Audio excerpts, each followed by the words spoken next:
तो it is not exactly the definition, because pronoun और भी तरह के होते हैं। तो ये सिर्फ जो आप डेफिनेशन बताते हो ये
पर्सनली नाम के लिए यूज़ करते हैं, ठीक है। इसीलिए हम लोग इसको पर्सनल प्रोनाउन बोलते हैं।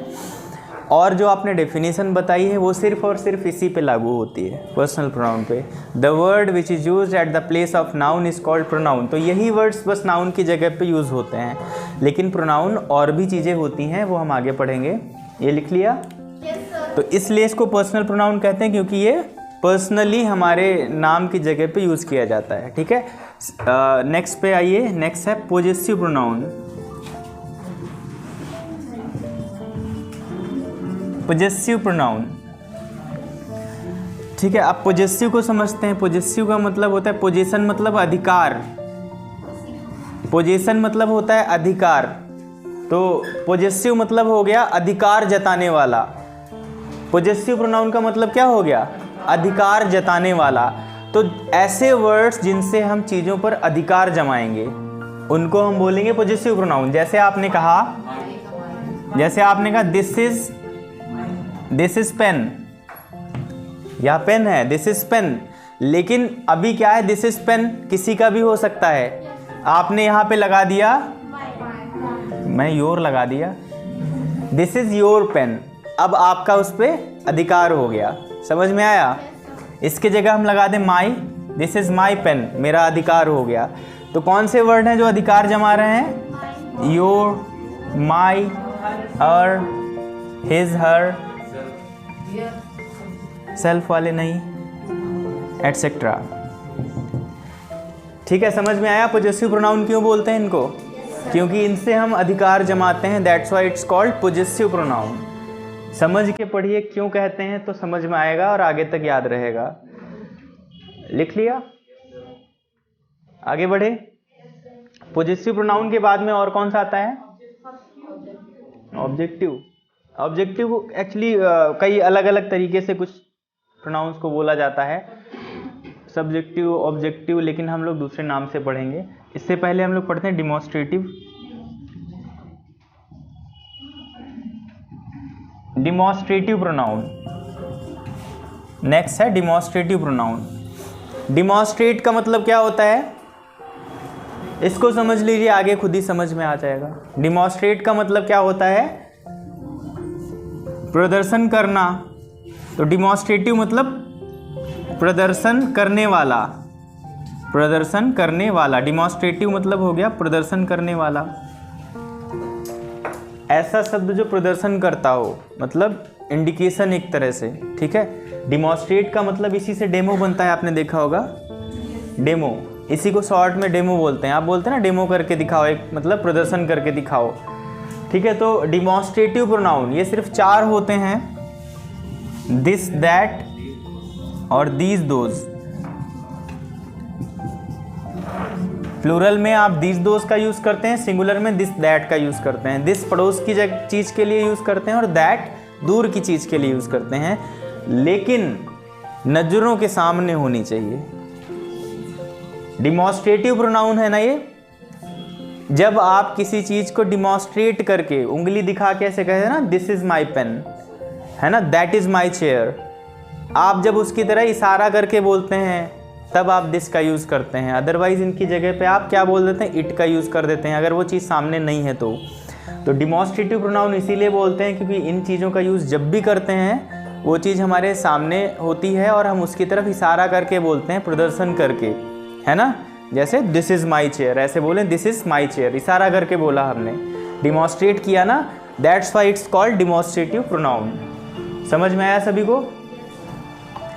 चलिए अभी एक कन्फ्यूज़न और दूर करेंगे जो बचपन से ऑलमोस्ट लोगों को हो जाती है, कि हम जब छोटे थे तो हमने पढ़ा दिस इज़ अ बॉय, पढ़ा था सबने, इंग्लिश की शुरुआत यहीं से की थी, this is a boy, that is a girl, यही पढ़ा था ना। लेकिन जब कुछ बड़े हुए, आगे और पढ़ना शुरू किया तो हमने क्या शुरू कर दिया, he is a boy, boy के लिए ही का यूज़ करना है, गर्ल के लिए सी का यूज़ करना है, और दिस दैट हमने पढ़ना। लेकिन कई बार क्या हुआ, एक माइंड में कन्फ्यूज़न बनी रही कि मैंने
अच्छा मुझे लगा समधी बता रहे हो। He is also relative, right. तो रिलेटिव प्रोनाउन मतलब जो आपस में चीज़ों को रिलेट करेगा, या एक तरह से कुछ वर्ड्स होते हैं जो एज अ कंजक्शन यूज़ होते हैं, ठीक है, वो रिलेटिव प्रोनाउन होते हैं, कई बार कंजक्शन नहीं होते हैं। जैसे कि लिखिए, सेंटेंस लिखिए, समझ में आएगा, लिखिए find the man who stole the money. जैसे आपने लिखा find the man who stole the money, find the man who stole the money, मतलब उस आदमी को ढूंढो जिसने पैसे चुराए। आपने यहाँ पे हु से जोड़ा, फाइंड द मैन, जैसे आपने कहा find the man who stole the money, तो हु से हमने दोनों सेंटेंसेस को जोड़ दिया, इसलिए हु हो गया रिलेटिव प्रोनाउन, क्योंकि दोनों सेंटेंसेस का रिलेट करवा दिया उसने, ठीक है। That's why it's called relative pronoun. अब कौन कौन से होते हैं, जैसे हु, हुम, विच, हुज, हुज, ये सब हो गए रिलेटिव प्रोनाउन। इसमें अच्छा दैट भी हो सकता है, इसमें दैट भी होता है। Next is reflexive pronoun. Reflexive pronoun, प्रतिबिंब नहीं, वो रिफ्लेक्शन अलग होता है, इट्स डिफरेंट। ये यहाँ पे एक्स लगा है ना, वो सी होता है, CTION, रिफ्लेक्शन वो अलग होता है। रिफ्लेक्सिव मतलब होता है कर्म करता, हिंदी में इसका मतलब होता है कर्म करता, जो काम कर रहा होता है, हिंदी में इसको बोलते हैं कर्म करता। तो जब जो काम कर रहा होता है यानी सब्जेक्ट काम कर रहा होता है सेंटेंस में, जब सब्जेक्ट के लिए हम एक कोई वर्ड यूज़ करते हैं, ठीक है, जब हम सब्जेक्ट के लिए ही दूसरा कोई वर्ड यूज़ करते हैं तब उसको रिफ्लेक्सिव प्रोनाउन कहते हैं। जैसे आपने कहा if I talk about my self, अब देखिए इसमें आई के लिए क्या यूज़ किया है आपने, माई सेल्फ, समझ में आया। If I talk about my self, अगर मैं अपने बारे में बात करूं तो ये रिफ्लेक्शन कर्म करता क्या है, माई सेल्फ, ठीक है। तो सेल्फ वाले जितने वर्ड्स हैं वो सारे रिफ्लेक्सिव प्रोनाउन होते हैं। लिख लीजिए आगे इसके, him self, her self, my self, हाँ, और इसी में अगर उसमें प्लूरल लग जाए तो रिफ्लेक्सिव